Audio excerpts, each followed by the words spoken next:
Welcome to the SMJ Podcast. I'm Stephen Jones. Here on Episode 2, I had the pleasure of interviewing Ashley Zecca, the chairman and co-founder of George Mason University's Young Americans for Freedom. Ms. Zecca is majoring in government and international politics with a concentration in international relations and a minor in international security. In my interview with Ms. Zecca, we talked about Young Americans for Freedom's dedication to the principles of liberty and how the organization works tirelessly in promoting the ideals of our founders laid forth in the Constitution.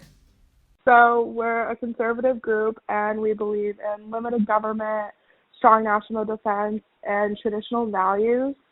And basically, Young Americans for Freedom, our purpose is to be on college campuses and give a voice to the conservative students, because oftentimes the conservative students are really drowned out by the liberal students. So where exactly does Young Americans for Freedom fit in the Mason community? But we do have some, I would say, allies on campus. So we do have some similar beliefs with college Republicans and Students for Life, and sometimes the Libertarian Alliance. So even though we are in the ideological minority, we do have a strong presence on campus. Okay, so you're saying that, you're basically saying that you feel that conservative and libertarian organizations on college campuses are in the minority. So specifically, do you think they're under fire, subject to controversy and, unfair attacks? I would say so. I would absolutely say so. I mean, you can look at many, many schools for examples of this, but I'll give you examples at George Mason. In the past, actually last year, we were planning an event which required us to put up flyers to advertise for. And within hours, our flyers were just completely torn down and crumpled up. And that's not something I've seen with other maybe left-leaning groups on campus, but it's something I've seen happen to conservative groups. Do you have any professors that proselytize in any of your classes? Yes. I mean, yes, definitely. I'm a government major, so obviously that opens the door for professors to obviously share their political beliefs a little bit more.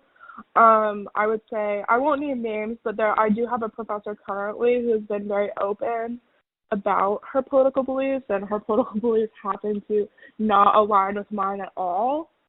For the most part, at George Mason, I have never felt like a professor has targeted me for being conservative, which is great because not a lot of other students at other universities can say that. But yes, I would say that there are a lot of professors who do insert their political opinions wherever they can. Okay, so give me an example of an opinion, what's an example of say an outrageous opinion in from your mindset? In one of my classes. Yeah. Okay. Well, I did have a professor who spent a good portion of class discussing how Antonin Scalia was a terrible Supreme Court justice, and that Brett Kavanaugh is also a terrible Supreme Court justice, and that Amy Coney Barrett is also a terrible Supreme Court justice. And I tend to disagree with all of those statements. Yeah. And so does anybody challenge these professors? Does anybody call them out? A lot of times I can sense that people are too worried to disagree with professors, because nobody really wants to end up getting a bad grade. And that's not to say that a George Mason professor would ever take points off of or lower someone's grade for having a differing opinion. I just think people are too nervous to do that in general. But I have never been shy to disagree with my professors. And if you are ever able to figure out which professors are mine, you can certainly ask them. I'm a constitutionalist, so I believe, the Constitution explicitly lays out these civil rights and civil liberties that citizens of the United States are guaranteed. And so I firmly believe that we must make sure that we as citizens, we as young Americans are fully enjoying the civil rights and liberties that we have and that many other countries may not give to their people. So I value individual liberty, individual freedoms above all else, above politics, above everything. So who are some historical allies to the movement of liberty, any economists, politicians that immediately come to mind? Well, I can give you a more modern politician that I personally would see as an ally to liberty and freedom, individual freedom, is Congressman Thomas Massey. I think that he has the right approach to the individual freedom, individual liberty. He's got that conservative base with a little bit of libertarian ideologies. And I will say that Young Americans for Freedom is conservative, but within conservative is more of an umbrella term. So within conservative, we have a lot of different ideologies and ways of thinking. But for me personally, when I think of individual liberties and freedoms, I would think that Thomas Massey is a great ally. I think Walter Williams is a great ally. When you said that you interviewed him, I was so impressed. I think he's an old friend of Yas. So he's a great ally. And you can look to Milton Friedman for some economic conservatism, or Thomas Sowell.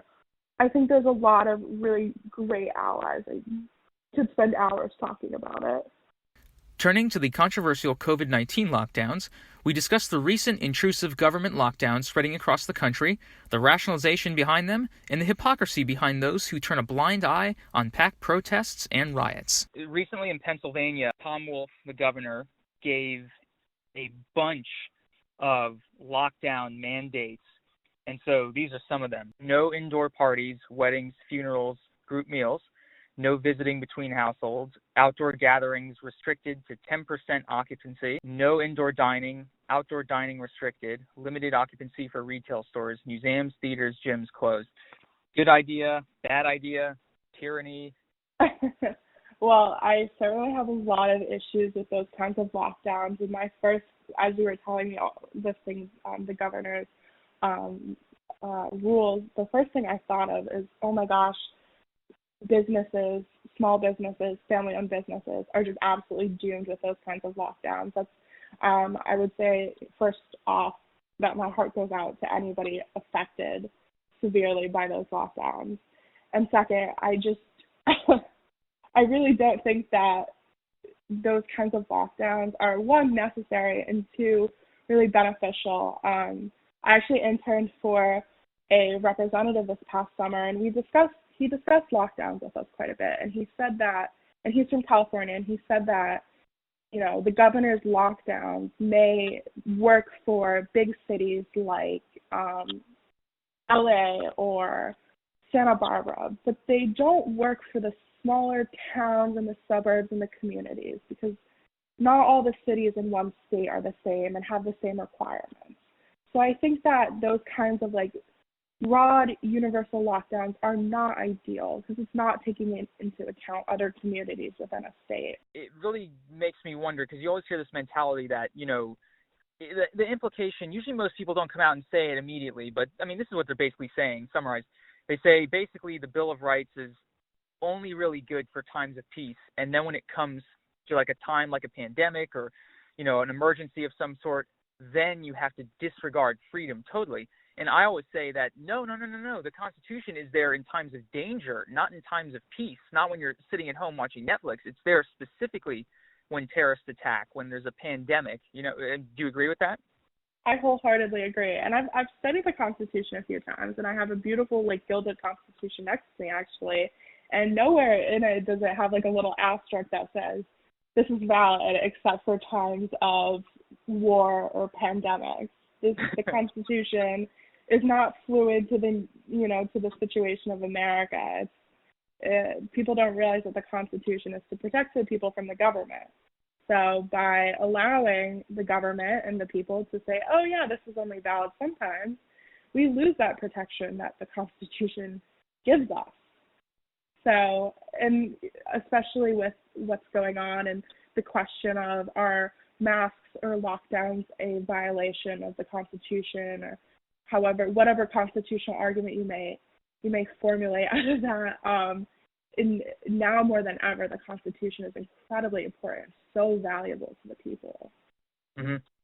And so going off of something like that, so basically, this would be perfectly, go into something like rights violation. So obviously when you riot and you protest, you're violating, pretty much every single stipulation of pretty much every law. I think pretty much every state in the, the union has laws against such crimes. And on top of that, from the standpoint of the pandemic, they're violating every single pandemic mandate. What do you think of that? Do you think there's hypocrisy there when it comes to riots? I absolutely think there is hypocrisy when it comes to riots, and I would just like to remind whoever may be listening to this that the Constitution does, in the First Amendment, guarantee the right to peaceably assemble.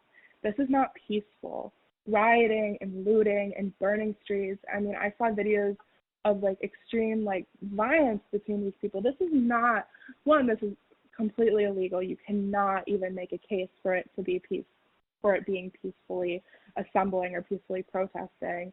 And then on top of that, there's so much hypocrisy because all of these states are cracking down with these mandates and mask orders and social distancing, yet it doesn't seem to apply when it comes to rioting and protesting. It's incredibly hypocritical, and we're living in a time of a pandemic. I would say that this is probably the worst time to be going out into the street with hundreds and hundreds and hundreds of people, thousands of people even, multiple thousands of people. I think the hypocrisy is disappointing, yet nobody wants to talk about it. Zecca also offered her opinions on the controversy surrounding the 2020 election process. Is the election rigged? Is it not rigged? And what can we expect from a Biden presidency? Well, with every election, there's a certain amount of election fraud, and that's just an unfortunate truth of elections. And it's not just in the U.S., although I'm sure it's very minimal in the U.S. I guess the question at the end of the day is the amount of election fraud negligible? So is the amount of election fraud that occurs, and I'm not saying that it's occurring on one side versus another. I'm just saying that, we have to ask ourselves, is this fraud or potential fraud something that has completely changed the direction of the election? Now, I'm certainly supportive of counting the legal ballots, count the ballots that have names and signatures that match up, and after all of the counting and the recounting, I'm going to respect the outcome of the election no matter what. I'm not going to, and I'm sure that my peers in YAF and conservative peers across the country are not going to pull the not my president type of deal. If Biden is the rightfully elected president, then I would offer my full support. I'm loyal to my country. I'm loyal to my government. I'm loyal to the people. I'm loyal to the president. But I will not shy away from disagreeing with the president. And I have disagreed very openly with Trump in the past. And I would say that my political ideologies do not really line up with Trumpism. I almost would consider it right-wing policy, or populism, sorry. And now in terms of a Biden presidency, I'm very curious as to what that would look like, because it's so easy to sit here and speculate. But the problem is that Biden says he has a plan, but he's not really been open with what his plan is. I'm always partial to hear about foreign policy. I'm getting my minor in international security, and my concentration is in international relations. So there's a lot of uncertainty about what a Biden presidency could look like, and I don't know if I would be able to give you a great answer as to what I think it would look like. I hope it doesn't involve court packing. Gender issues continue to pop up among society's current debates, so I asked Ms. Zecca about women and conservatism. So when it comes to gender, so speaking of the election, I remember seeing two maps, and had it been just men that voted, most of the country would have been red, and had it just been women that voted, most of it would have been blue. So why do you think women, and obviously you're a woman and you're head of a conservative organization, why do you think women in general are kind of, they tend to drift to the left? I mean, first I would question, are these maps completely arbitrary? Is there a lot of evidence that would suggest that if only men voted, the country would be completely red? There's a lot of statistical biases that would affect that, which would make me skeptical of believing it. But assuming that more women vote blue than red, I would say that first I would reject the notion that if you are a woman you have to vote Democrat, you have to vote liberal or blue or however you want to put it. I know a lot of really, really wonderful conservative women, specifically in my YAF chapter, and people I've met through YAF and people I've met across the country. And all of us have completely rejected the idea that you are a traitor to your gender if you vote red, if you vote Republican. I have no idea why women tend to vote that way, and I wish that there was a way that we could defy that kind of stereotype, because I think that women, especially conservative women, have a lot of really interesting perspectives, especially when it comes to the pro-life argument. And I think that it's important that, first of all, that conservative women are given a platform and a voice to discuss and hopefully reach across the aisle to other women, hopefully create some sort of understanding. I really don't know why women tend to vote blue, and I hope that we see some sort of shift in the future. I'd like to thank Ms. Zecca for joining me today, and thank you for listening. See you around.